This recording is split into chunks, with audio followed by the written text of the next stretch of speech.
Very delighted to have Asher here with me. Asher is here to speak from a neutral point of view to talk about the role of realtors in the process. What do they do? What role do they serve? How do they help you? That said, while Asher is going to be very nice and do this from a neutral point of view, I want to let you know I chose Asher to be here because of my experience with her. I've been working with her for several years. I've done, I don't even know how many purchases I've worked with you, Asher, on maybe 20, I don't know. But I found Asher, number one, to be very good with her communication, which I think is a very important part of the process. She is very proactive about things. She's positive and she's constructive. When things come up, when challenges come up in the process, she's not someone to grouse or complain. She's solution oriented. So certainly, of course, if you've already got a realtor, this is great information that'll help you in your relationship with your realtor. But I think you're going to enjoy hearing from Asher tonight. And Asher, so glad you could be here. Just turn things over to you here. Awesome. Thank you so much, Rick. And thanks to UW Credit Union. I'm super excited to be here with you all. I am Asher. I'm a realtor with Lauer Realty Group. I am going into my 8th year in real estate. I primarily do residential real estate, so single family homes, condos, multifamily, and investment properties. I am also a native of Madison. I went to UW Madison, so I'm very familiar with all sides of Madison and the surrounding communities. I work up to an hour outside of Madison as well. So today I'm here to talk to you about using a buyer's agent, having buyer agency, and the home buying process. So really, when you're beginning your home buying process, when you're first thinking about getting started, you really want to establish a relationship with a realtor so that they can get to know you and become familiar with what your needs and wants are with a home, what your goals and priorities are, and what your timeline is. In order to have full representation with a buyer's agent, the state of Wisconsin requires that you sign a buyer agency agreement with your realtor. This actually allows your realtor to be your buyer's agent and to fully represent you and advocate on your behalf throughout this entire process. It allows us to give our full opinion on a property. So for example, rather than just opening the door of a house and saying, you know, here are the defects the seller has disclosed, what do you think of the property? We really thoroughly go through a property. I let you know everything I think about the property. So we'll look at, you know, what are the ages of the mechanicals, the windows, the roof? What is the level of updates to this house? And what is your financial capability with this? You know, is this a house that are you looking for a house to update, or are you looking for completely move-in ready? What are the things you're going to be budgeting for in the next few years with this house? You know, is the furnace 20 years old? Is that something you're going to be thinking about very quickly here? And just deciding, you know, is this a good investment? I can't tell you how many times I walk into houses and I tell my buyers, you should not buy this house. So it's really useful to be working with someone and have a relationship with a realtor who you trust and who knows you well. And so the other thing that a buyer's agent can do for you is give you their opinion on a price. So if we go see a house, I will do a market analysis on that house and let you know, is this property worth what it's listed for? Is it listed too high? Is it listed too low? And then thinking about, you know, taking this price into account, thinking about the current market conditions, what should we do with writing an offer on this house? Is this the price we want to go with? So another thing a buyer's agent can do for you is draft contracts with your best interests in mind, making sure you're making a good investment with, you know, the market value. So a buyer's agent is always advocating on your behalf. We want to make sure you're making a good investment. And the great thing about a buyer's agent is that you will get full representation, and about 99% of the time, you don't have to pay a buyer's agent anything. Typically, the seller will pay the buyer's agent commission. So when a seller lists a property, they typically list it for around 6%. Half of that goes to the listing agent, their realtor, and then the other half goes to the buyer's agent, your realtor. So about 1% of the time, that may not be the case. Typically, we may see that with like a for sale by owner property where a seller doesn't want to pay a buyer's agent commission. However, you would be aware of that ahead of time before you ever set foot in that property. So you could decide, do we even want to look at this property knowing that if we want to write an offer, we would have to pay our buyer's agent fee. But really, like 99% of the time, with the sale of a property, a seller will pay the buyer's agent commission. So you can actually use a realtor and not have them represent you, not fill out the buyer agency agreement. They'll still even get paid. They're just really not able to do their job to the best of their abilities, and you wouldn't get any representation. And they would be called a seller's agent then, because the way real estate works in the state of Wisconsin is everyone working in the transaction has to be representing someone. So if that agent is not representing the buyer, technically they would be representing the seller, even if they had never met that seller. So really it's in every buyer's best interest to be represented, and you don't really have to pay anything for it either. So now I'm going to move on to the buying process. Rick talked about a lot of what I'm going to say, but I'll just go through it on the realtor side of things. So when I meet with buyers, just like Rick said, the first thing I ask them is, are you pre-approved? Have you begun speaking to lenders? That really is the most important step. It is the first step besides reaching out to a realtor. So once you are pre-approved, then we can actually start going on house showings. Typically, we don't take buyers prior to that. So we start going on showings, and it's always good to see multiple properties, especially when you're a first-time home buyer, and especially if you're buying a property with a partner, because then we can see a lot of properties, establish what you really need in a house, and decide if it's going to work for both of you. And oftentimes I find that when we talk at the beginning, before seeing any houses on, what people want, what they need, a lot of times that changes after they see multiple properties. So it really is important to see a good amount of houses.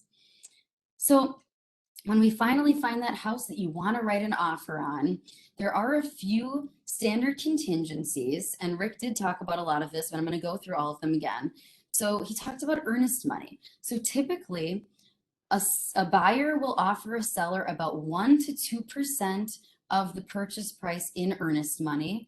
So like Rick said, this is just collateral rather than just giving a paper offer as, that's the only thing binding us for a home purchase. You're putting a little bit of money on the line. So I say 1 to 2% because it really depends on how competitively we want to write an offer. If there's no competition, usually 1% is fine. If there is other competition, you might want to make a better offer by increasing that up to 2%. So like Rick said, that is something that is submitted after a seller would accept your offer, typically within like 3 to 4 days. So you would write a check, it would be held in either the listing broker's trust account or it would be held in a title company trust account. And that is just less money you bring to the closing table at the end that goes towards your down payment. And importantly, what happens to that earnest money if for some reason the transaction doesn't close? So it really depends on why the transaction doesn't close. Let's say we have an issue with the inspection, there are defects, the seller won't fix them, you don't want to purchase the property unless the seller fixed them, and we all decide to cancel the contract, you will typically get that earnest money back. But let's say that you just change your mind, you don't want to purchase the house anymore, even though you've satisfied all of your contingencies, that seller is going to try and keep your earnest money. So that's your first upfront cost. So the second upfront cost and the second contingency I'll talk about is the inspection contingency. So an inspection, depending on the type of property, whether it's condo, single family, multifamily, typically is about $350 to $550. And that could increase if we needed other inspections, like if we had a well inspection or a septic inspection. Those are only for houses in rural areas typically though. So for the inspection contingency, we give about 2 weeks for that contingency to be satisfied. So within those 2 weeks, we have an inspection performed and we negotiate for those defects. So what that looks like is we have the inspection done. An inspector will give us a very long report that has a lot of house information in it. It'll have maintenance tips and it'll have a list of defects. So the defects are the only thing that we can use to address with the seller. We can't ask them for, to do regular maintenance on the house. That's just sort of what it means to be a homeowner. But so the inspector and from our offer to purchase standpoint, we define defects a couple of ways. So a defect is something that is a safety concern, something that would affect the structural integrity of the property, or something that if it wasn't working properly would significantly reduce the value of a property. So we'll look at the list of defects that that the inspector gives us, and we'll decide, okay, what do we want to ask the seller to either have fixed using professionals prior to closing, or do we want to ask them for a credit? If we ask them for a credit, we typically do need to have a bid from a contractor to support that cost, and we do need to check in with your lender to make sure you have money to be you have a certain amount that you can be credited from the seller. But so we would draft an amendment asking the seller, let's say, to fix a couple of items. We'd send that amendment to the seller. So this is another period of negotiation because the seller could actually send us another amendment back that says, well, I'll take care of some of these things, but I don't want to take care of all of these things. And that could go back and forth a few times. But what it comes down to is if by our inspection contingency deadline, we don't have an agreement with the seller, and let's say there are defects they don't want to fix, and you don't even want to purchase the property unless these defects are addressed by the seller, we can send them what's called a notice of defects that says, seller, either you agree that you will have these defects fixed prior to closing, or we're going to walk away. If they agree, then we just continue on forward. If they don't agree, then we would cancel the contract at that point. But so once we get through the inspection contingency, really the next contingency is the appraisal contingency. So Rick talked about this already, but so the bank wants to make sure the house is worth as much as the purchase price. So they hire a third-party appraisal company to go out to the house, view the house, and then do their research.